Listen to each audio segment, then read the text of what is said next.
O livro de Enoque, excluído dos textos sagrados oficiais pela Igreja Católica e outras vertentes cristas, guarda segredos surpreendentes sobre a história humana e espiritual. Apesar de ser considerado apócrifo, esse manuscrito antigo e uma das fontes mais intrigantes dos séculos que antecederam o cristianismo, oferecendo perspectivas únicas sobre eventos bíblicos e conceitos religiosos. Escrito entre os séculos 3 e I a.C., suas páginas abordam temas como a rebelião dos anjos, a degradação moral da humanidade e até mesmo as razões por trás do dilúvio, descrito no Gênesis. Uma característica marcante do livro e o uso de alegorias para narrar acontecimentos históricos. Em vez de nomear diretamente os personagens, o texto recorre a metáforas com animais. Os filisteus são representados como cães, os assírios como leões, e Deus aparece como pastor de um rebanho de ovelhas. Essa abordagem simbólica não impediu que o livro de Enoque exercesse grande influência entre os primeiros cristãos, sendo citado indiretamente nos evangelhos canônicos de Mateus,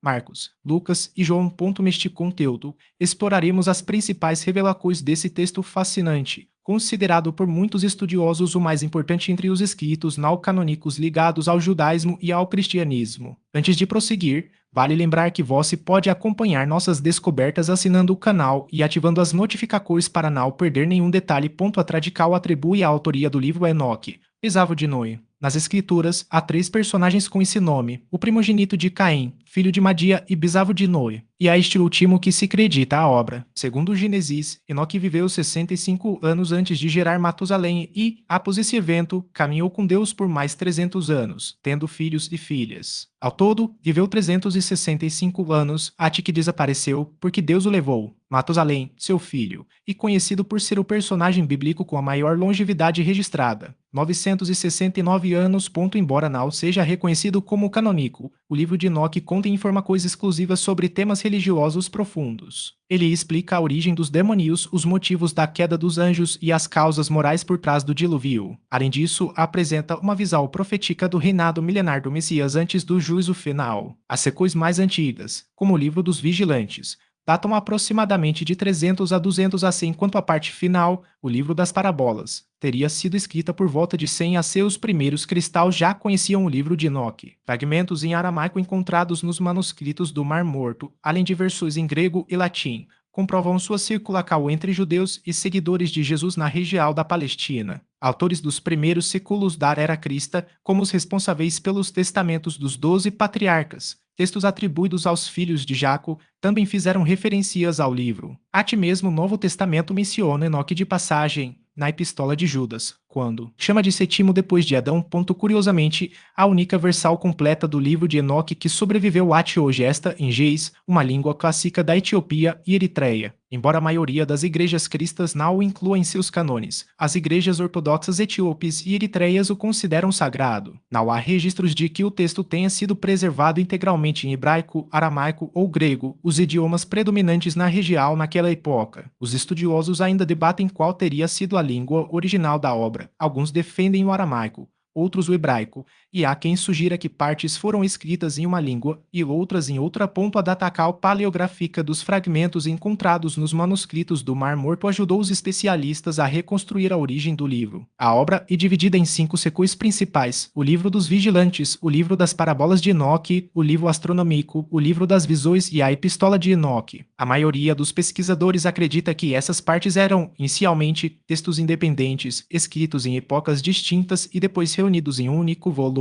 A análise dos fragmentos do livro dos Vigilantes permitiu datá-los entre 250 e 200 AC, contrariando a ideia anterior de que o livro teria sido composto durante a revolta dos Macabeus, entre 167 e 160 AC. O livro dos Vigilantes, primeira sequência da obra, a queda dos anjos que geraram os Nefilins, seres misteriosos mencionados na Bíblia, descrito como gigantes em algumas traduções. Esses personagens são associados pela tradição judaica aos filhos híbridos dos anjos caídos, que se uniram a mulheres humanas após serem expulsos do céu. Segundo o livro de Números, os Nefilins habitavam Caná quando os israelitas conquistaram a região. O livro dos Vigilantes também relata as viagens de Enoque aos céus, e alguns estudiosos situam suas origens entre os séculos 4 e 3 AC. Nessa secal, são descritos os arcanjos, seres celestiais de alto escalão que servem diretamente a Deus, e sua atuação contra os anjos rebeldes. No livro de Enoque, 7 arcanjos são citados: Miguel, Gabriel, Rafael, Uriel, Arael, Sariel e Remiel. O texto detalha como Miguel, Gabriel, Uriel e Rafael agiram em defesa da humanidade, enfrentando os vigilantes que, após serem expulsos do céu,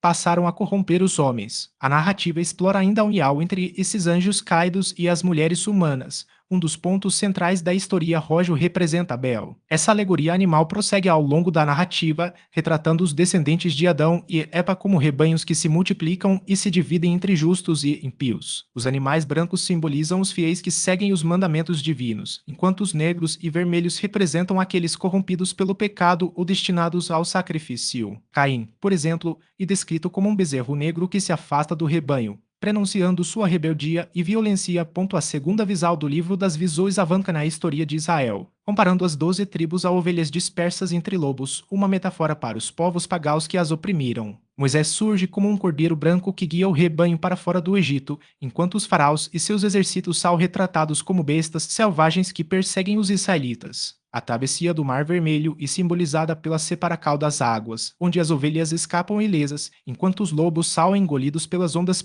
Mais adiante, a alegoria aborda o período dos juízes e reis, com figuras como Davi e Salomão representados por carneiros fortes e sabios, que lideram o povo com justiça. No entanto, a corrupção dos governantes posteriores é ilustrada por animais deformados ou manchados, como cabras com chifres quebrados, que desviam o rebanho do caminho divino. A divisão do reino de Israel em norte e sul é descrita como uma cisão no rebanho, onde parte das ovelhas segue para pastos contaminados, prenunciando o exílio. A visão culmina com a chegada de um carneiro de chifres poderosos, interpretado pela maioria dos estudiosos como Judas Macabeu, que derrota os inimigos de Israel, retratados como ursos, leões e serpentes, e restaura o templo. Essa passagem reforça a ideia de um Messias guerreiro, que purifica a terra da idolatria e reconduz o povo à aliança com Deus. A alegoria animal, portanto, não apenas simplifica a narrativa histórica, mas também transmite uma mensagem teológica. A luta entre o bem e o mal se desenrola tanto no plano celestial quanto no terreno,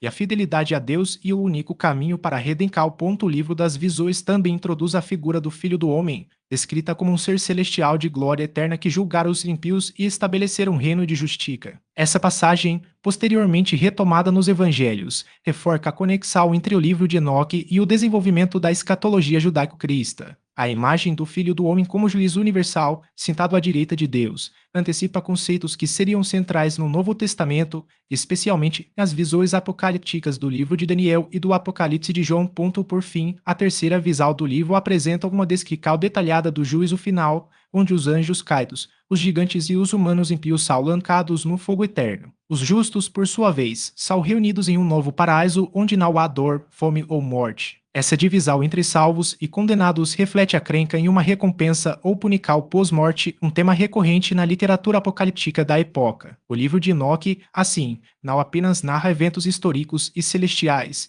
mas também oferece uma visão de esperança para os fiéis, prometendo que a justiça divina prevalecerá sobre as forças do mal e é apresentado como uma revelação divina sobre a origem do mal e a separação entre as forças da luz e das trevas. Segundo essa passagem, desde o princípio, Deus estabeleceu dois caminhos distintos, um para os justos, iluminado pela sabedoria e pela retidão, e outro para os ímpios, mergulhado na corrupção e na escuridão. Aqui, o texto reforça a ideia de que a escolha entre esses caminhos não é apenas moral, mas também cósmica, pois envolve a própria ordem do universo. Os justos são descritos como aqueles que seguem a luz, enquanto os pecadores são arrastados pelas sombras, condenados a vagar em um estado de cegueira espiritual. A narrativa prossegue com uma descrição vivida das consequências dessa divisão. Os ímpios, representados por figuras como os filhos das trevas, são retratados como seres que se afastaram deliberadamente da verdade, preferindo a mentira e a violência. Já os justos, simbolizados pela geração da luz, são aqueles que, mesmo em meio às adversidades, mantêm sua fina balavel. Texto destaca que, no fim dos tempos, essa dicotomia se tornará ainda mais evidente, quando os justos serão recompensados com a vida eterna, enquanto os ímpios enfrentarão o juízo divino. A quinta e última secal da Epístola de Enoque também aborda o dilúvio como um evento purificador, um momento em que Deus interveio para limpar a terra da maldade que a havia corrompido. Nesse contexto, Noé é mencionado não apenas como um sobrevivente, mas como um símbolo da fidelidade humana diante da ira divina. Sua família, preservada na arca, representa continuidade da aliança entre Deus e os justos, enquanto o restante da humanidade é varrido pelas águas como punical por seus pecados. Por fim, o texto conclui com uma reflexão sobre o destino final da humanidade. Após o dilúvio, a terra é repovoada, mas a luta entre a luz e as trevas persiste. Enoque, como mensageiro divino, alerta que essa batalha não terminará até o dia do juízo, quando os justos serão finalmente libertados do sofrimento e os ímpios receberão sua punical eterna. A mensagem central e clara, a justiça divina e inevitável, e aqueles que escolhem o caminho da retidão serão recompensados, enquanto os que se entregam à maldade enfrentarão as consequências de suas ações, possivelmente por ter origem em um relato independente, incorporado posteriormente ao livro de Enoque. A quinta e última secal da epístola, chamada de conclusão, não foi encontrada nos manuscritos do Mar Morto e provavelmente foi um acréscimo feito por um redator posterior. Nela, reforça-se a divisão entre a geracal da luz, formada pelos justos, e a das trevas, composta pelos pecadores. Um dos pontos mais intrigantes é a figura de Sazeli, que, segundo parte da teologia moderna, e associada a Satanás. No livro de Enoque, os anjos caídos recebem nomes distintos em diferentes passagens. Sazeli, por exemplo, é chamado de Ramil, Manha de Deus, ou, em outra versão, Gabriel, Muro de Deus. Já Azael, Terra de Deus, aparece como Eticapá, que pode ser traduzido como mundo distorcido. O nome Sazeli, que originalmente significa forca de Deus, assume um sentido oposto,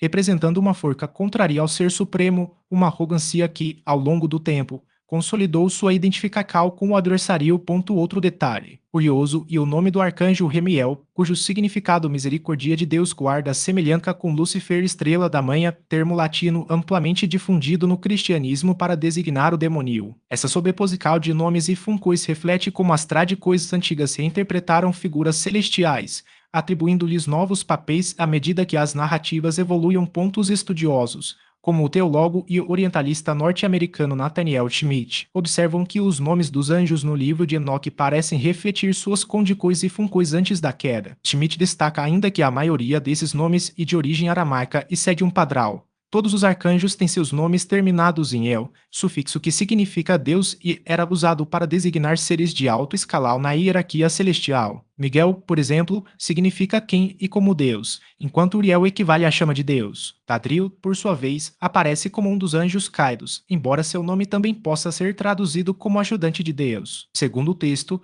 foi ele quem instigou o pecado original de Adão e Eva, uma atribuição que reforça a ambiguidade entre servos fiéis e rebeldes na tradical enoquita. Apesar de não ter sido incluído no cânon oficial da maioria das igrejas cristãs, o livro de Enoque exerceu enorme influência entre os primeiros seguidores de Cristo. Referências indiretas ao texto aparecem em passagens do Novo Testamento, como em 2 Pedro 2,4, na Epístola de Judas e na Epístola de Barnabé. Autores cristãos dos 3 primeiros séculos, como Justino Mártir, Atenagoras, Taciano, Irineu, Clemente de Alexandria, Tertuliano, Lactancio, Metodil de Olimpo, Minócio Félix, Comodiano e Cipriano de Cartago não apenas citavam Enoque, mas o consideravam um texto de inspiração divina. Um dos defensores mais fervorosos do livro foi Prisciliano de Ávila, o primeiro cristão executado por autoridades seculares sob acusação de heresia. Bispo espanhol, Prisciliano foi condenado à morte em 385 DC pelo imperador romano do Ocidente, Mário Maximo, em um episódio que marcou o primeiro caso de um cristão sentenciado à pena capital por um tribunal não eclesiástico. Sua defesa do livro de Enoque contribuiu para que o texto fosse visto com desconfiança pelas autoridades religiosas posteriores.